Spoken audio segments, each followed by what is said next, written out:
நாளை மற்றும் நாளை மறுநாள் நீலகிரி மாவட்டத்திற்கு அதி கனமழைக்கான ரெட் அலர்ட் விடுக்கப்பட்டிருக்கக்கூடிய நிலையில் 30 பேர் கொண்ட தேசிய பேரிடர் மீட்புக் குழுவினர் உதகைக்கு சென்றடைந்துள்ளனர். இதுகுறித்த கூடுதல் தகவல்களை செய்தியாளர் அனிஷ் வழங்க கேட்கலாம். அனிஷ், வணக்கம். ரெட் அலர்ட் விடுக்கப்பட்டிருக்கக்கூடிய சூழல்ல அங்க என்னென்ன மாதிரியான தயாராக முன்னெச்சரிக்கை நடவடிக்கைகள் மேற்கொள்ளப்பட்டிருக்கு? கனிமொழி, வணக்கம். நீலகிரி மாவட்டத்திற்கு சென்னை வானிலை ஆய்வு மையமானது நாளை மற்றும் நாளை மறுநாள் 2 நாட்களுக்கு மிக கனமழை எச்சரிக்கை விடுத்துள்ளது.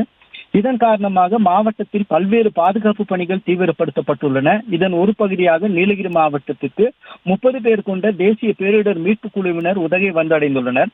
உதகையில் தங்கும் இவர்கள் இந்த 3 நாட்கள் அபாயகரமான பகுதியில் இருக்கும் மக்களுக்கு கனமழை சமயங்களில் முன்னெச்சரிக்கையாக இருப்பது எப்படி என்பது குறித்து விழிப்புணர்வு ஏற்படுத்தப்பட உள்ளனர். மேலும் மாவட்ட நிர்வாகத்தின் உத்தரவின் பெயரில் கனமழை மற்றும் பேரிடர் சமயங்களில் பொதுமக்களை பாதுகாப்பாக மீட்பதற்கு உண்டான அதிநவீன உபகரணங்களுடன் தேசிய பேரிடர் மீட்புக் குழுவினர் தயார் நிலையில் தற்பொழுது உள்ளனர். 30 பேர் கொண்ட குழுவினர் உதகைக்கு வந்துள்ள நிலையில் மேலும் தேவைப்படும் சமயங்களில் கோவை மற்றும் அருகில் உள்ள முகாம்களில் இருக்கும் தேசிய பேரிடர் மீட்பு குழுவினரை அழைப்பதற்கும் தயாராக இருப்பதாக தெரிவித்துள்ளனர். கனிமொழி, விவரங்களுக்கு நன்றி அனிஷ்.